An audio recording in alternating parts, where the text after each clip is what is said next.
ever a traitor to myself I be. Good evening, everybody. It's Tuesday, and we are here at Leicester Till I Die TV with our normal Tuesday night show. No match to talk about at the weekend. It was obviously the international break, and I don't know about you. I just can't get into the England games at all like I used to.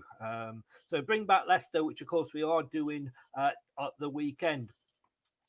Still got a lot to talk about, a lot of controversial topics to talk about. We're going to be looking at Project Big Picture, play per view, PPV, and we've got a bit of time left at the end. We will talk about the game at the weekend, Aston Villa.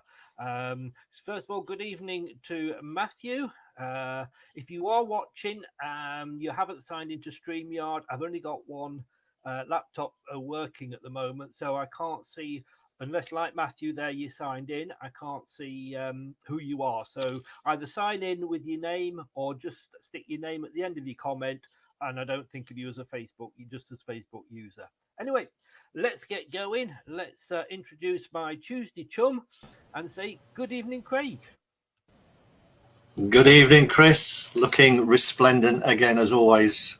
Oh, you're so nice. The check's in the post. Thank you. Hurry it up. I need it. It might bounce. It might bounce. Let's start off. Let's just say, did you miss the football? Yeah, I did. I did watch. I know you said you couldn't get up for the England games. I didn't know whether that meant you couldn't get up out of your chair for the England games, because I know how difficult it is these days. But Yeah. I watched. You know what? I actually watched the England game more to see our players who were playing for Belgium. Hi, Brad. Hi, guys. So that's why I tuned in. I wanted to see the Belgium guys, and I'm sure if anybody who did watch would have been greatly encouraged by seeing Castagna have such a fantastic game on the left-hand side. It really bodes well for when Ricardo is back, and we have strong fullbacks either side. I know James Justin's done a great job, but I think Castagna just has a little bit more class. But so it was great to see him playing down that left-hand side for Belgium. Yeah, I mean, funnily enough, for the Wales game, I actually had my son round, but we ended up, it was on, but we were talking sort of over it.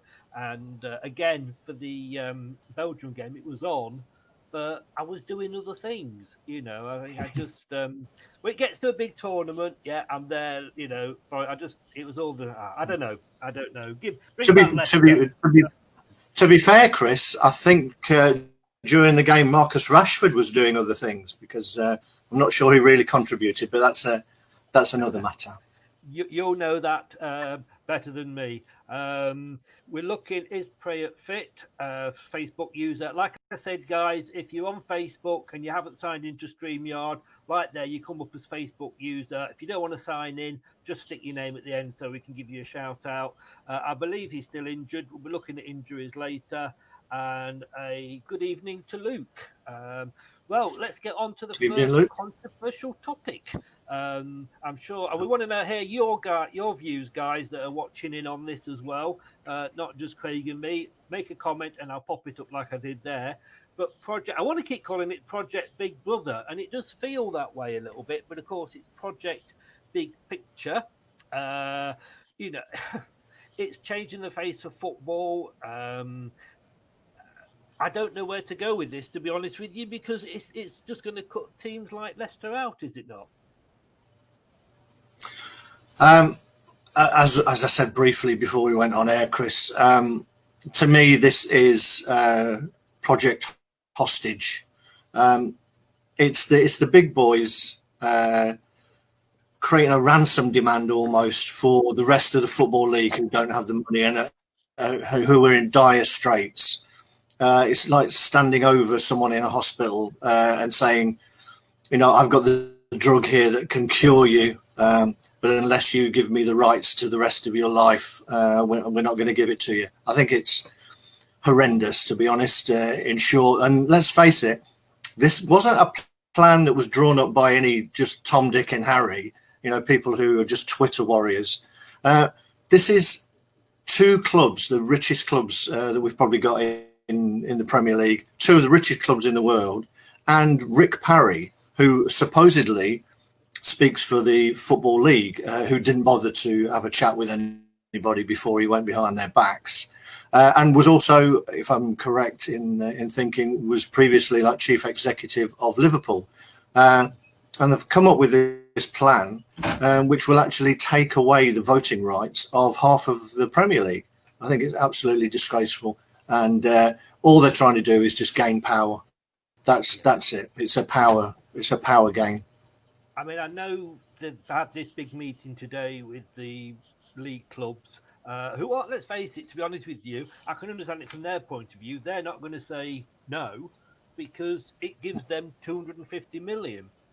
And I know I've said this before about whether Premier League clubs should support sort of the lower leagues or not. Morally, yes, but as a business, would Tesco support the little shop on the corner that was going out of business? But it just seems to me that it hasn't been thought out properly. For me, the Premier League have a moral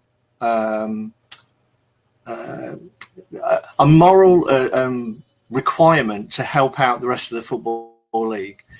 And I'll tell you why. For me, the Football League is where they send their players out on loan. So many of their players have benefited from the Football League. And probably more importantly, the way that these big clubs just pull in as many young kids into their academies as they do, and then just get rid of them.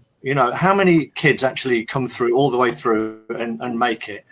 They don't. What happens to them is they get cast aside, and many of them go and play in the Football League. That's the place where all of these kids who would otherwise end up going into non-league can actually make a career out of football based on giving their lives up from the age of 8 through to 16, 18 sometimes, giving it to a football club and then being cast aside. The Football League gives them a place to actually go and ply their trade, which they've worked for so long. And therefore, I think the Premier League have a moral need to actually support the rest of the Football League. They're not just there on their own. These Football League clubs do a hell of a job in creating the football that we know, the football that we grew up with. I know it's only since 1992 that the Premier League existed, but a lot of these clubs, they're much more than just a football club that you watch on the TV. They are the heart of the communities that they're in, and they mean so much more to it. And I think that the Premier League, on the back of spending over £1 billion on transfers, can find it to support these clubs in this terrible pandemic that we're going through without requiring a pound of flesh in return. I think, yep, I agree totally. And I think when you look at the fact that I think it's over £1 billion that Premier League clubs have spent on transfers in the window, that's obscene when you think what's going on at lower league clubs. And we can't go too far back into our past, and we were one of those clubs in the lower leagues.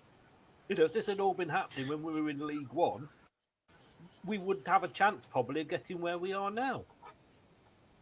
Exactly, and you say that a lot of the lower league clubs will vote for it because it actually gives them the means of actually carrying on. It means their clubs won't go to the wall, and I think you're right. What I'd be surprised at is any clubs who have any ambitions to get into the Premier League, surely they cannot vote for such a thing, because you get in the Premier League, which would be shortened obviously by 2 clubs, but then you have no voting rights when you get there. As I think Groucho Marx once said, he didn't want to be the member of any club that would have him as a member. And it's very much almost like the opposite, that clubs are being asked to vote to create a club of which they can't be a member of. It's just ridiculous. And it's going to be a smaller revenue stream because there's no community shield, so I don't know. Some charities are going to be losing out because they would have always got money from that. You got no League Cup, so again, to me, that's another revenue stream for the lower league clubs because the likes of Rochdale, Bolton now, Bury as was, and all those sorts of clubs, they could make as much money being drawn against the Man United in the League Cup in one night as they can all season. So Exactly. it's almost like a double-edged sword, isn't it? I mean, some of it just doesn't make any sense. I mean, what does taking away the Community Shield offer back to the clubs? Nothing. It's one game. On that weekend, they'll probably be playing a friendly that would benefit nobody other than their fringe players. The League Cup, I really, as we've talked about before, now we're in Europe, I don't want to be one of those saying that the League Cup doesn't mean anything to us. Obviously, in the hierarchy of the competitions we're in, it's the lesser of them. What I would say, if you're looking to make a compromise, then you could say that any clubs who have qualified for Europe don't have to compete in it. Therefore, you'd still get quite a number of bigger clubs in there, but the top ones who have already qualified for Europe, us this year, Wolves last year, those they don't necessarily need to. But the other thing for me is, even if you say that we're going to enter the League Cup, but we will give play weakened teams.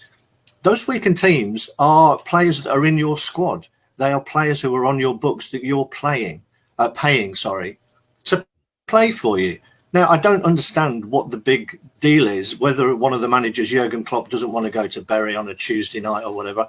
Fair enough. I mean, previously he sent one of his assistants anyway. I don't understand why it's such a big deal when they've got squads of 24, 26 players that they still can't take part. But as I say, as someone said there, that would be my compromise. That if you're in Europe, that you don't necessarily have to play in the League Cup. I mean, 2 points that I found as I was researching this, and I've heard over the last few days, which sort of kind of sum it up. But the first one was, and this was something that was said way back in 2016, early 2017, was that a high-ranking official from one of the big six clubs was quoted as saying, I say quote, we don't know who it is, but was quoted as saying, "We're never going to have another Leicester again." And this obviously cuts down on another Leicester happening. Now that to me made was quite striking, and also apparently this is not a response to COVID. This is something that's been discussed and planned behind the scenes, maybe, but planned for. But it says for 3 years is being looked at. It wouldn't surprise me. I would imagine what they've done is added on the bit of money that they're going to give to the clubs now to try and sweeten the pill, as it were. Yeah. They've talked for many years. There's been the talk of a European league. Well, I was just going to say actually, and I was going to this gentleman, and again, I don't know it's just Facebook user. He actually posted this a while ago, but I was going to wait until the end. He's made exactly the point. European League is their end game, and I think that's probably the comment that you're going to make as well. Yeah, I'm sure it is. And again, it may be great for the fans of those clubs for the first few years, but you're just playing the same teams. Football is all about the underdog. We know that. We were the underdogs. Every weekend, you look for the surprise results, don't you? There's nothing as boring as knowing what's going to happen week in, week out. And football viewers will turn off. I'm sure. You will get those diehards who think it's a great idea. More power to them.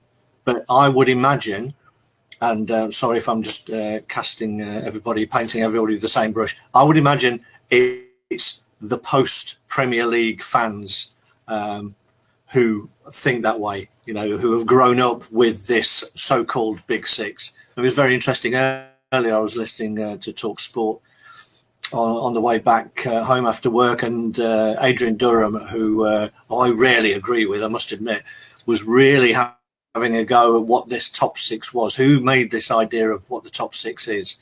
I can understand. I guess they talk about in the Premier League era, it's whoever's finished in the top six the most times. But Spurs are in there and haven't won anything for 30 years. So I don't know. I don't know what the criteria is these days, but it's not football as we know it, and it's not football as I'd like it to be going forward. I was quite interested again, and I can't remember which website it was on, but there was a lot of comments that a lot of fans of the Big Six themselves don't want this.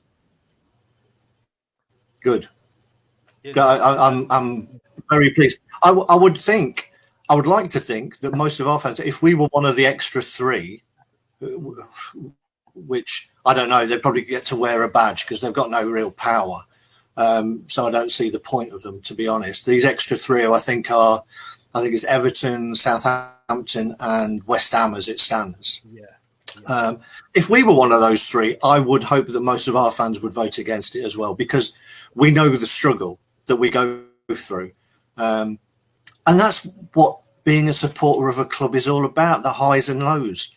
Yeah. You know, what's it going to be? Oh, the worst thing that can happen to you is that you finish sixth in a year. And that's basically what these top six clubs want. You know, there's no jeopardy. That's what we love about football. Yeah. I mean, what I love, and I never thought I'd actually, probably good that it's on camera, because I say I never thought I'd find myself actually saying I love something that West Ham have said.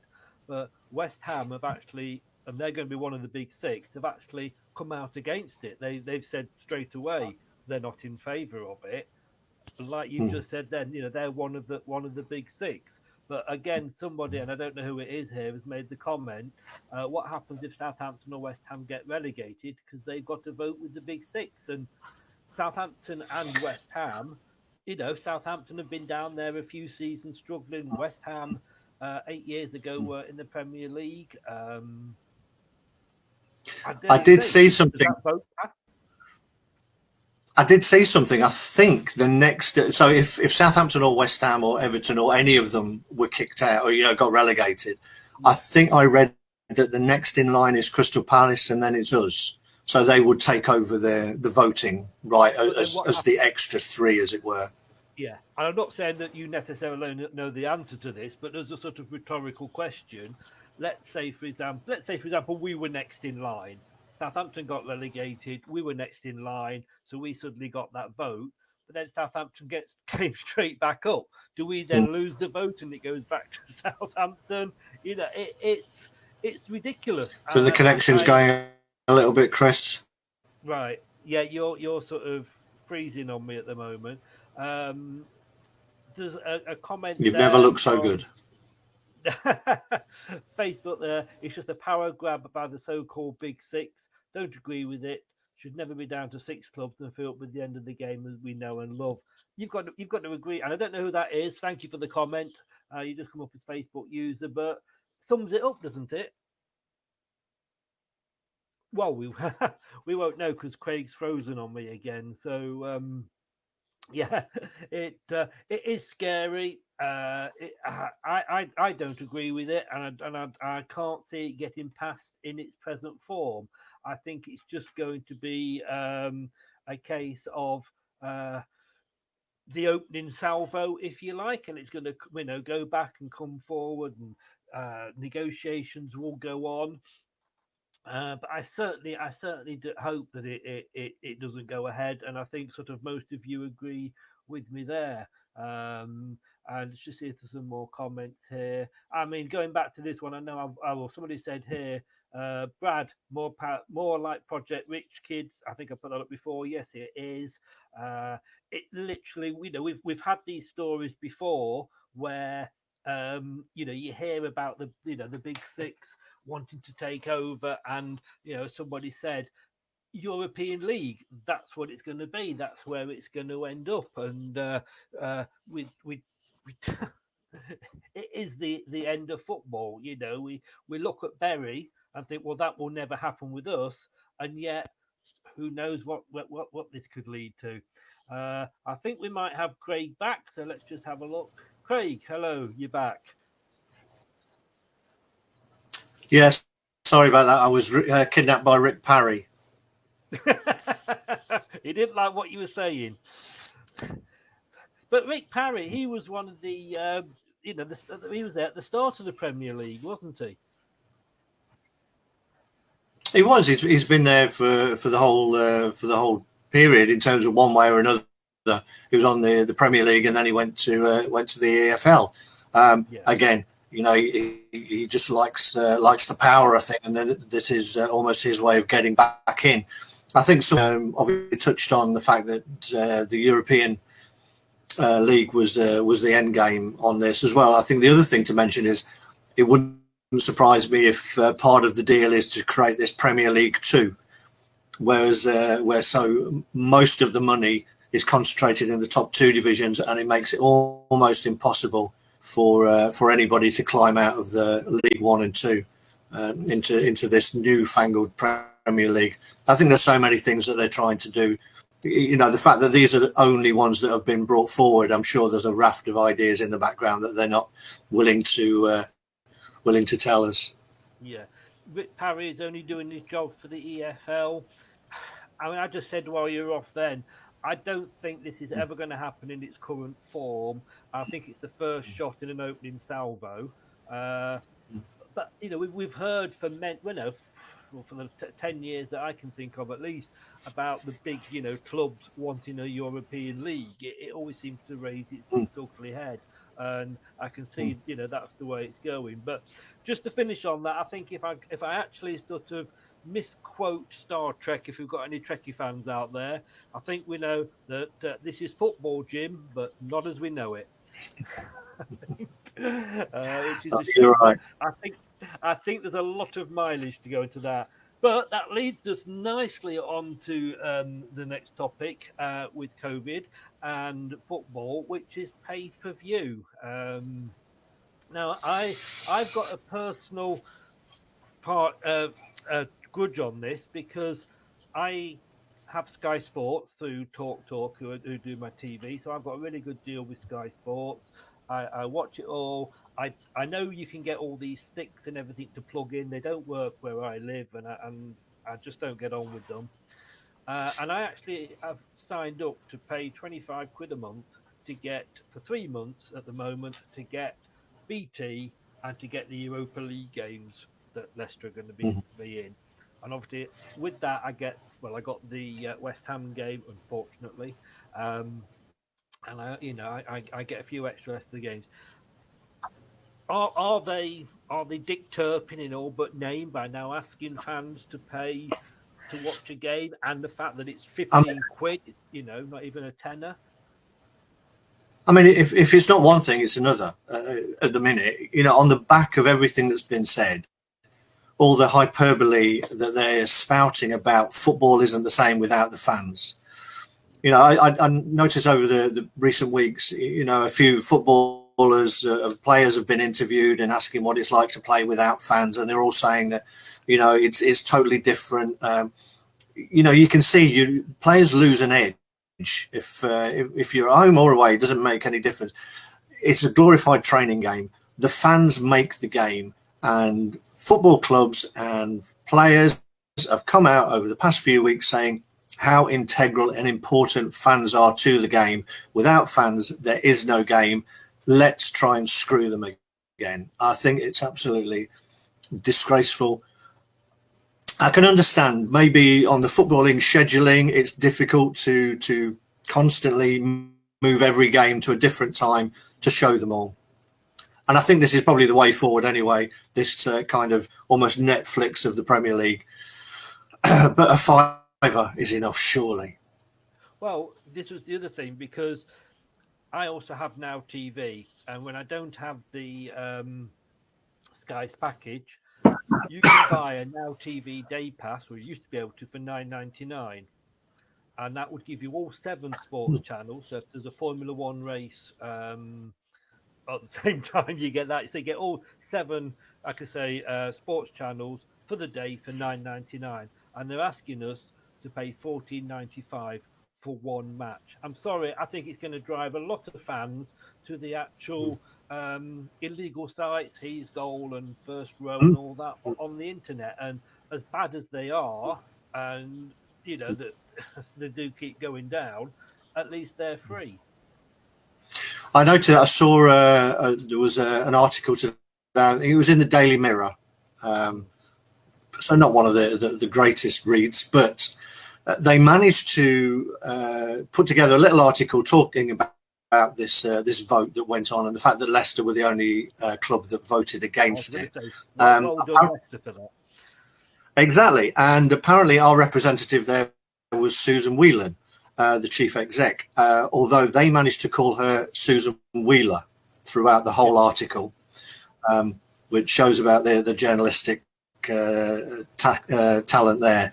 But she said, and I think I'm quoting almost, she said her, on behalf of Leicester City, voted against it because it disproportionately disadvantaged the fans of the smaller teams whose games are rarely on. So it's usually the big teams are always on, and therefore, again, it's the smaller fans, the likes of Burnley, Southampton, those kind of clubs who are not on TV. Yeah, exactly. So it disadvantages them, and that's the main reason why they voted against it. And great. And what I would like is that every Leicester City fan follows the lead of our club and refuses to pay. I'm sure there will be some who do, but wouldn't it be great if we also took a stand? And when they look back at the stats of the number of fans from each team who've actually paid, that we're right down at the bottom and we followed the lead of our club, because I for certain won't be paid. No, nor will I. And I think it's it would be lovely to see, and I don't think you're going to get nil viewers at all, but it would be good to see that they don't, maybe, because they're going to have to pay out for that game, so I suppose they want the money back. But it would be nice to sort of sock it to them, just the once, and they'll only learn, I think, when it hurts them in the pocket. Now, somebody here has said season ticket holders getting it free because they paid £70. I haven't heard that. I've not heard that, and I'd be surprised, because that wouldn't be the same for every club. And to me, I think that's done by the Premier League. Now, whether we should is another matter, but I don't think that clubs will be able to unilaterally make their own deals for fans, to be honest. Okay, this is quite a long one, so let me just take you out while I put this up and read this out. And again, I'm only getting Facebook user here, so I don't know who it is. Pay-per-view is exploiting the fans. People have lost jobs, lost lives, and then expect fans to find extra on top of subscription costs. Season tickets, even food, very low blow in my opinion. £5 would be ample, and more would be willing to pay than at £15. Yeah, totally agree with that. If it was a £5, I would consider it. I'm not working at the moment, so I'm funding this £25 for 3 months from a bit of insurance I got through, and I thought, well, I can watch the Europa League games. And yes, £5. I would have thought, yeah, okay, then possibly. I know we got 2 games on there. We've got the game against Villa coming up at the weekend, and the game against Arsenal, and they're Sundays at 7:15, for God's sake, and then, all right, I'll watch Leicester whenever Leicester are on, not I'll get up at 3 in the morning if necessary, but come on. But £5, yes, I would have considered paying that. £15 not on top of what I've already paid. Again, another comment there, we should refuse, so let's do it, make them think about it, change. Kind of get what you're saying there. It would need a lot of us to do that, but it's just £5. Which I think the scheduling. I think the scheduling doesn't help, obviously, because we're usually all watching Countryfile on a Sunday evening. But yeah, I mean, it's the old argument. Remember when you used to get an early FA Cup game against a lower team, and you would think, right, charge a £5, get the ground full, rather than charge £20 and have it half empty. It's the same principle. You would think if they're charging a fiver, they'd get a lot more people watching. And it's right. People cannot afford that on top of all the other things that are going on, with people being made redundant, working on fewer hours or whatever. And to be honest, it's almost like we've been lulled in to expecting to see every game on the TV. Pre-COVID, it wasn't. You were on now and again, and now they've found a way of showing every game. We've almost become used to it, and a lot of people see it as a right that it should be on the TV these days. Whereas if we weren't on the TV, we'd listen to it on the radio, or on an illegal stream, which obviously we can't condone. No, I agree totally. But we, I suppose, if it wasn't on TV, you could argue, well, we could still go to the match. Yes, of course, yeah. And the other argument, I mean, and I've had this discussion with a lot of people over the last few days, is that you can go to the theatre now, and you can sit and watch it as long as you're 2 seats apart or whatever it is, and that's an enclosed space. Surely at football, and I understand, you're going to have areas where crowds are milling around, but you've got some people that go around that stadium, round the King Power, before the game, sticking the clappers in all the seats.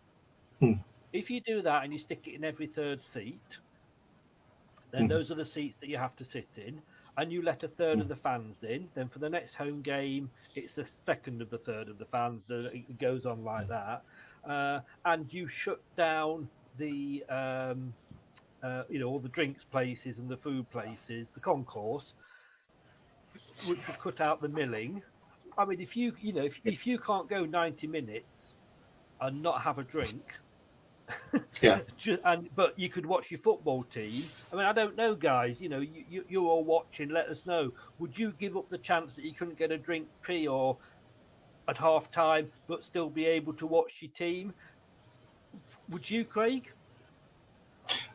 Definitely. I mean, obviously, we've been Leicester fans for a long time, and we know that there have been days or times in the past where you could only watch Leicester City if you'd had a lot to drink. But these days, I think it comes down to the fact that they don't trust football fans. There was something on the radio again a couple of days ago. They were talking about the fact that there had been an event on at the Royal Albert Hall.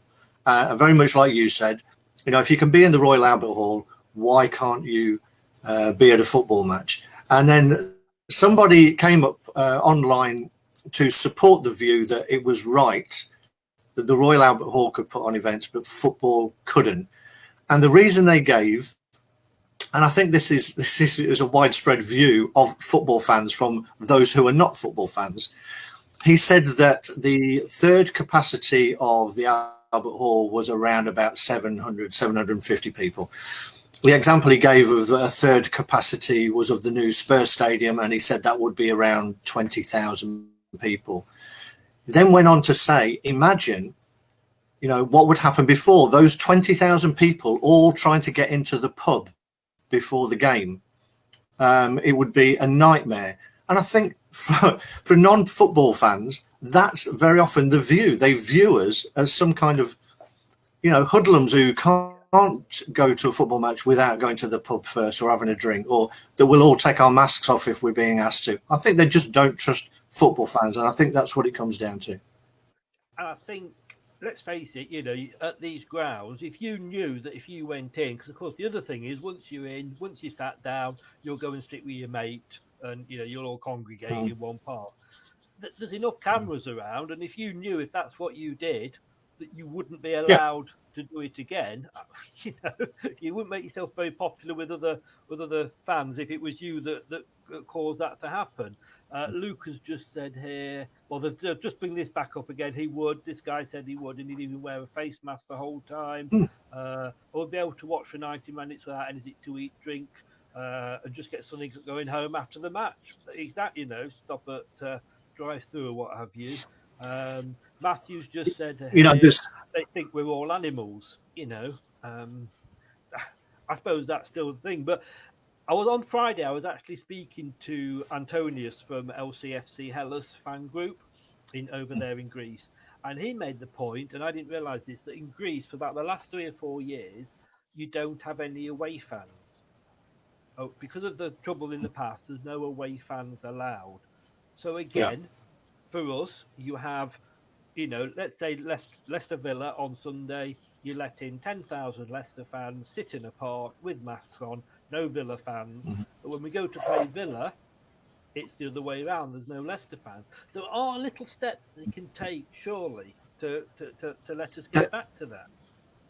there are. I mean, it's just there has to be the will to do it, and whoever's fighting football's corner in the government isn't fighting very hard. I think it's this Oliver Dowden or whatever his name is, who comes on and throws out a great soundbite, but he's got no balls, for the want of a better word, to actually stand up and fight for football fans. And the amount of money that brings into the economy, the amount of people who follow football, it's massive. And we need football. People need good things. It can't be all work and no play. There has to be something for people during these times. And if people are sensible, like you say, no away fans, people wear a mask, one way in, one way out. There's enough that can be done to make it safe. Other countries are doing it, and countries that we've often held up and say, you look at these terrible countries with their levels, but they're getting their fans back in. There's no reason why. I can tell you what, if Boris was a football fan, we'd be back in by now. I mean, yeah, you made the point there. We need things to do. We are all feeling so down. We're all so scared that we need to do things that will give us some pleasure. And like you say, it's not always been pleasure over the years with Leicester, but they're doing it in other countries. If they really, really wanted to, it's outside. There are ways around it, but we will see. It's a changing landscape all the time with COVID. So we quickly come to Villa on Sunday. Sunday at 7:15, like you say, turn off Country File, put put the radio on. LCFC.com is very good, very good. It's going to be a tough game, I think, tougher than the last 2 4-0 wins that we had last season. I think so. I think they've spent wisely. And I think what it shows is that 1 or 2 signings can give the rest of the team a boost in confidence. You get a good performance, you get a good result, everybody lifts their game. I mean, you look, I wrote down here their midfield three of Grealish, Barkley and McGinn. On their day, they're as good as most teams, that midfield. I really like Ross Barkley, and I wouldn't have minded us going for him. But with Grealish, again, he seems to be at the top of his game at the minute. It's going to be a tough game for us, and we can't have the level of complacency that we had against West Ham, against Villa. I think because they've already shown that they could score goals, as they've showed against Liverpool. But hopefully we can impose our own game. I would think that Brendan will be all over them to actually put that bad result behind them and show it as a blip. But it's definitely not going to be an easy game where in the past we've thought we only have to turn up and we win it. Not the case. I mean, I think, again, I'm not a lover of the international break, and it can disrupt you if you're into a good run. I mean, in some ways, the international break probably did us more of a favour than Aston Villa. They say that if you come off a bike, you should get straight back on it. But having lost, as we did to West Ham, I mean, that said, West Ham, Man City, if you'd have said to me at the start of the season, I said we'll have 3 points, but I just didn't know where those 3 points unlikely to come at the Etihad. But maybe we were ready for that break. It's given us time to go off and look at what went wrong. Where Villa surely would have wanted to, oh great, we've just won 7-2. I mean, it came out of total left field, that result, Yeah. and they came out and did that. They would have wanted to have got, let's have the next game, let's bring the next game on. Maybe it's just taking the momentum out of it. Yeah, I think we try and find the positives in any situation, and I think you're right that they would have wanted the next game. Whereas we've had that time. Obviously, there's a lot of players who have gone away on international duty, and we've still got people to play. Schmeichel will be playing Denmark against England in the week. I doubt Harvey Barnes will get on. He didn't even make the bench for the Belgian game. But I think it does give us that chance to sort of reboot. The players have all gone away, seen some different faces. When they're in the bubble, they're seeing the same people. They're going home in a bubble. They're coming to the training ground in a bubble. It'd probably be nice for them to go away, see some different faces, hopefully not catch COVID, and come back refreshed and ready to show what they're actually about. Yeah.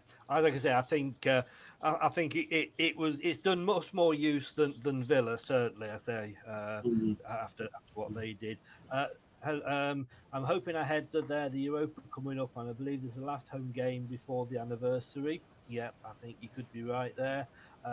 Hello here from Facebook user. Like I say, you're coming up as Facebook user, so I don't know who you are.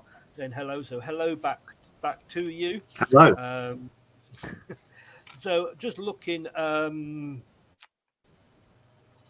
the injuries, I was looking on the website earlier, and I think we've still got injuries to the same players that were injured before. So Pratt, Madders might not sort of start the game, and Marty. Obviously, Piera is still injured. For Garner, do you think he'll make a start? He played well in the France under-21s, and they got a win midweek. So, I still think he'll be on the bench. To be honest, we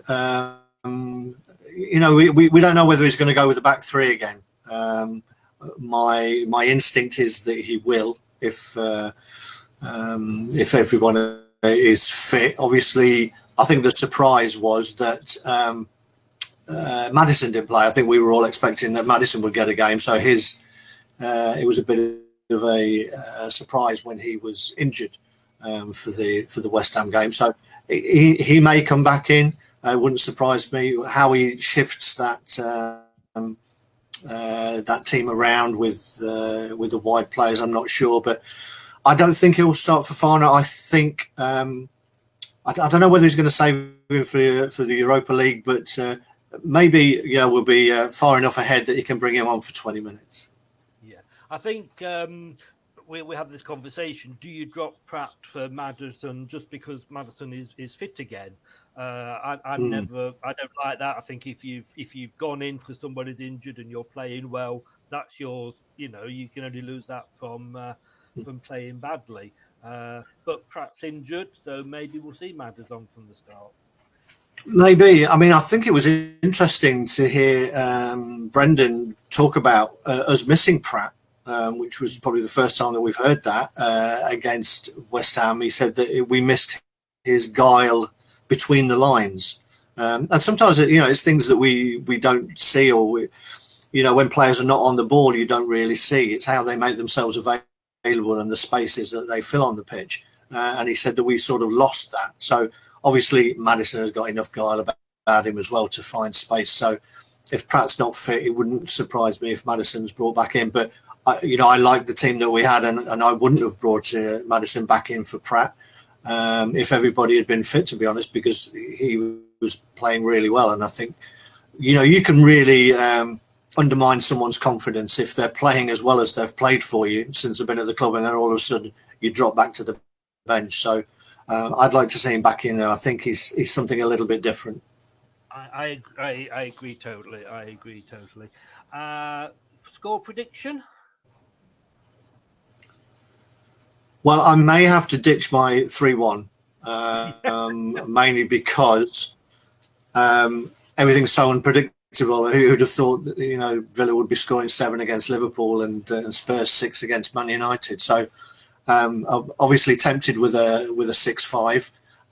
but I'm going to go for us to sneak it 3-2. I'm going to say I'll put a fiver on that, and you can buy me some drinks back as well. I've gone for, in the prediction league, if you go onto our website, leicestertillidie.com, we do have a bit of fun with the prediction league with ex-Foxes, Steve Lynix, Ian Marshall and Steve Walsh. Steve Walsh, Steve Lynix and Ian Marshall have all gone 2-1 to Leicester. I've been a little bit more cautious. I've gone 2-2. I think we might, they are on the high, and I think we might just, I think we might get a point. And would you take a point at this point, or No. no? You think? and Simple as. To be honest with you, that was totally revised after the 7-2 games. That was. Thing is, Chris, you can draw 2 games, or you can win one and lose one. And if you win one, lose one, you get more points than the 2 draws. So, unless you're playing one of the so-called top 6, shall we say, away, then maybe you take a point. But the likes of Villa, I don't think we're that desperate at the moment that we can say I'd take a point against Villa. And very last point, and I'm surprised at this, having sort of spent nearly 30 million on Fofana, that we are being linked with Joe Rondon from Swansea. Tottenham who have ended their interest. And do we need another centre back? We've got Amati. Okay, he's injured at the moment, but he's come back. Do we need another centre back? Apparently, this guy is very highly rated. I remember when that story broke about Spurs being on, and a Swansea fan was saying that the guy had it all. He could play out from the back, but he was really tough as well, dominant in the air, and they should be looking for 20-25 million for him. My understanding is that they're looking for around the 20-25 million, because I think that's what Everton paid for Ben Godfrey from Norwich. Do we need another one? Probably not. However, if there's young talent around and we can snap it up while everyone else is sleeping, then maybe it's not bad. Maybe if so many people pay $14.99 to watch the game, we can afford to buy him. Controversial to end on there, Craig. Not that I advocate that. I don't want anybody to pay. Please, no. Please don't pay. Craig's not advocating that anybody should pay, but he's also not advocating that anybody should watch illegally on the website. We'll all unofficially, we'll all tune into lcfc.com radio and listen to it on there. But Craig, as always, thank you very much. It's a pleasure. Thank you. We will see you next week. So thanks very much for that, and take care of yourself. Yeah. Cheers. Thanks all. Okay, yep. Just for me to add, thanks to everybody that's been watching in, and thanks for your comments as always. It's your comments that help us and give us a little bit extra thing to talk about, so you don't have to sit and listen to us two old codgers talking all the time, and get your views across. As always, Leicester Till I Die can be followed on various platforms. They will all be if you're going to catch up on YouTube, down below. All the links will be there, but you can get us on YouTube to watch any of the shows, past or present, on Leicester Till I Die TV. Just search us on that. If you prefer to listen to us rather than watch us, and let's be honest with you, I can't blame you for that, then you can catch us on, I've gone to the website, leicestertillidie.com. You can you can go to search podcasts. You can get all the TV shows in podcast form. Leicester Till I Die on Facebook, at Leicester TID on Twitter, and Leicester Till I Die 1 on Instagram. Guys, as always, my thanks to Craig. It wouldn't be the same without him. Even more so, it wouldn't be the same without you guys joining in. See you on Friday, 7:30. Hopefully we're going to have the opposition show. We can get a Villa fan on. And then post-match, if you're still up and not going to watch Country File on catch up on Sunday, to catch me and Brad in the post-match show. Whatever you do, look after yourselves, and remember, stay safe. Good night.